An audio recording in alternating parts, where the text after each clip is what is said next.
Hello everyone, thanks for coming outside with me today. I had a box arrive from Rockwell, Texas, brought some of the southern heat along with it here to Pennsylvania, but I figured I'd get out and show you the July Bowhunter Box Club box. First one right up top here, we have a Paracord wrist sling that would attach to your bow that you can use while you're on stand, so that way you don't accidentally drop your bow out of the tree. This is one of those packages that requires you to mangle it to death to get it open. So I pulled it out of the package here and kind of fed it through the loops before I installed it onto my bow using the stabilizer. I'll show you that here in a second. Really like the build quality of this. This is from HME. Had really good success with things from HME Products, Hunting Made Easy. Nice full leather, full grain leather, nice grommet here in the center so that way it doesn't get chewed up when you put it onto the bow. Plenty of paracord loop. I mean, this is a lot of loop. I have a relatively good sized hand and wrist, so this is giving me plenty of clearance, and I still got a long way to go. So this is clearly going to be able to accommodate all different types of archers. If you have to make it real short, not a big deal. You just pull in one side, or you can pull in both if you're kind of OCD, want to make it even.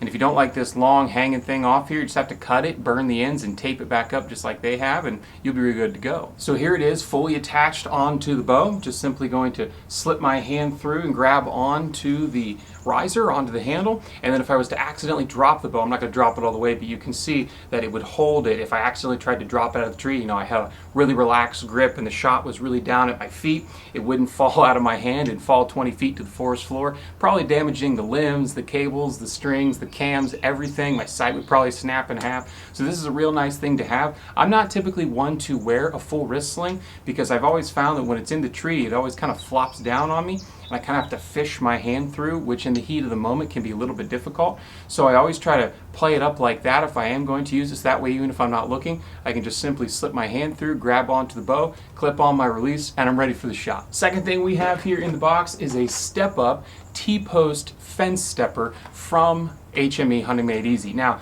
this is predominantly for those of you that hunt out west. You'll see a lot of guys out west, even on the public ground, there'll be barbed wire fencing that goes through. Or if you're on a piece of private ground where you have to cross a barbed wire fence or any type of fence that has metal T-posts that keep up the rails or the wires. Gotta mangle this package too. It does come with a neat little carrying case. You can either throw it in your pack or you can wear it if you have a Mossy system on the outside of your pack, or if you really want to, you can wear it on your belt, although it is pretty large. It has a Velcro flap on the back, Velcro in the front. The idea behind this concept is that this groove here in the center can be hooked on at an angle to a T-post. Unfortunately, I don't have one to demonstrate, but you can hook it on, and then by using the angle of the way it's stepped up onto the T-post, when you put on your foot and add your weight, it's going to bite into the T-post at an angle, and you'll be able to step over the fence. Once you get over the fence, you just have to simply reach through, pull it right off because it's just on there with a little bit of friction, put it in the pack, and you're ready to continue your hunt. Made out of aluminum, so it's very lightweight, will not corrode or rust or break easily. If I was a private land hunter, or if we had more barbed wire fences with T-posts on public land,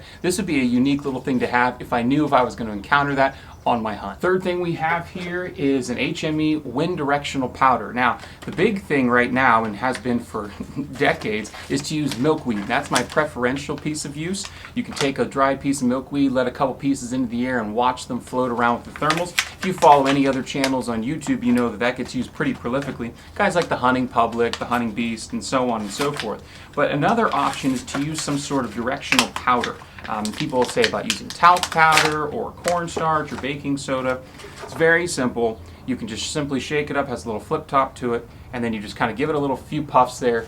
As you can see, the wind's coming into my face right now. A unique little system, but the problem is, as you can tell from my hand, it does get a little bit messy. It's not going to kill you if you breathe it in or accidentally ingest any of it, but this is definitely used by a lot of people, and you can refill it. That's the nice thing about it. You can put a little bit of rice in there to absorb moisture if you ever to get any in, and it'll help you check the wind direction right in, on, and around your stand. Don't expect to be able to see this powder 15, 20 feet away from your tree. It's going to be right there where you're sitting. It's a nice little handy thing. It's lightweight. You can throw it in your pack if you want to use this instead of something like milkweed. Oh man, I shot that powder everywhere. Woo! Better sweep that up for the wife season. The next thing we have in the box is from SME, or Shooting Made Easy, which is a compact lens cleaning pen. So you can use this for all of your spotting scopes, your rifle scopes, or in my case, these Vortex binoculars. So it's always nice to carry a lens cloth or something like that into the woods with you, but it's hard to get in those little nooks and crannies. In particular, on a pair of binoculars that have these twist-up eye cups, I have to have my eye cups all the way out, so a lot of gunk likes to collect in there, and even if I close it all the way, it just ends up hiding it more. So having a pen instead of a cloth is a good idea. This is a 3-piece system. It works like a little kind of a clicker pen. You can push one brush all the way out and get into all those deeper to reach areas to kind of clean out all that little bit of extra gunk that might hide in the corners. Very soft, very micro bristled, very, very nice on that end. On the other end, it pulls apart, and there is like a little sponge tip. If you pull it out and flip it around, there's even more of a cleaning cloth that'll help get off those fingerprints and those smudges that get on there, as we all inevitably know. Whether it's your fingerprints, or in the case of my house, I have a 2-year-old and a 3-year-old, they like to get their fingerprints all over Daddy's binoculars. So having something like this, it can clip on the inside of your pocket. I probably would just throw it inside my pack, but everything's nice and compact, everything's nice and functions fine. There's a little O-ring gasket in here that keeps that piece from flipping out on you. This is actually a really nice little tool. I'm happy to take this into the woods with me this fall. The second to last thing we have in the box here is a vanilla chocolate waffle from Honey Stinger. We've seen Honey Stinger products in the past before. They were delicious. They were a great little snack to have on stand. Glad they were included in the July box. Last thing in the box here are Mossy Oak Inflictor Broadheads, which are made by Slick Trick. Really like Slick Trick Broadheads. They're a great company, part of the outdoor group that makes like Elite Bows and Solid Broadheads and Winner's Choice Custom Strings. A whole bunch of companies are held under the outdoor group. I'm really excited to pull these out, screw it onto an arrow, and talk a little bit more about it. The Broadheads are made out of all steel. You have a steel ferrule and you have 35,000 stainless steel blades. It's a 3-piece system, even though it's a 4-blade design. The 2-blade system, they're clearly different. One is key different than the other. And there are no instructions on the package, which is a little bit disconcerting. But with a little bit of common sense, you're able to figure out that the one with the slot clearly goes in first, so you can slide in and key in the second blade. The ferrule is unidirectional, so you can put the first blade in any which way you want. I always kind of am a little bit skeptical. Not Slick Trick broadheads, but just broadheads in general, like the old Muzzies and the Thunderheads, where you had to put blades in and then hold them in with a retainer ring. But as you can see, that was pretty painless. There is a little retainer ring here that you put on prior to screwing it onto the arrow. Once it's screwed on there, it is definitely on there. Those blades are held in with the ferrule. They're not just held in with like a little lip that's on the blade that slides into the ferrule. They're held within the ferrule. That retainer ring gives a nice firm seat to the broadhead against the insert at the end of your arrow.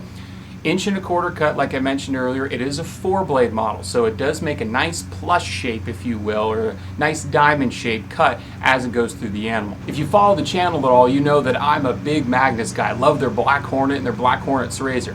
Thick, beefy head, short ferrule, real thick blades. I like the compact design. Less torque that you can put onto the ferrule and onto the blades. Thicker blades. It's going to penetrate through bone, be a little bit tougher as it goes into the thoracial cavity of the animal. Slick Trick is built on the same exact idea, along with Iron Will and some of the shorter Muzzies and other broadheads on the market. You have a short ferrule, probably 1 inch or a little bit less. The blades, like I said, are 1.25 inches, but since it's 1.25 inches both ways, you're actually getting more of a cut between all 4 blades. And if you have a blade that gets dull, or if you have one that breaks off, you still have 2 or 3 other cutting blades that are still going through the animal. So that's a really nice design. I do like that design from Slick Trick. I think it's a really good idea. I do, however, want to shoot these broadheads because 1.25 inch cut both ways, that's a lot of blade surface area. I'm only shooting blazers on the back end. I want to shoot this at 30 yards and see how it flies in relationship to my field points without any extra tuning of this particular broadhead. Just broadhead tune with my Magnus heads, field points, and just seeing how this one flies right out of the package. Flew a little bit on the high side, but I'm going to blame that on shooter error. That flew really well. I was able to see all 3 white fletchings spinning perfectly. There was no fishtailing, no porpoising, no corkscrewing as it flew down range. Flew super duper well. Really was pleased with the flight of this arrow because those 4 blades, you know, a lot of people, that can cause a lot of drag in some people's minds and cause a lot of noise. I didn't hear too much noise, nothing more than I would expect out of a 4 blade of this size. I was holding pin high a little bit. This little penned up dot here was hard to see at 30 yards, so I think I was holding a little bit high. I'll take a skosh to the left there, a shooter error. I haven't shot in a while. And so I think this is a very good test. I'd probably practice with a little bit more and it'd be ready to go for the woods. Blades are perfectly intact, as you would expect. I'm only shooting cardboard and some foam here, but blades look perfectly intact. Don't see any rolling over. They are all still very, very sharp. Very pleased with that. If I was to pick up a pack of these, either from Bowhunter Box Club or at my local box store, this would be a very good broadhead to take into the woods, in my opinion. So that's all for this video. If you have any questions about the Bowhunter Box Club or want to be part of the family, follow the links in the description below. Use that promo code if you want to. If you have any questions for me about any of the gear I use or what I'm doing to prep for hunting season, also follow the email, Facebook, Instagram. It's all down there, or even leave a comment here on YouTube. Hope you're able to get outside, enjoy the sport of archery hunting if you so choose. Definitely enjoy God's beautiful creation, and we'll get to see you next time.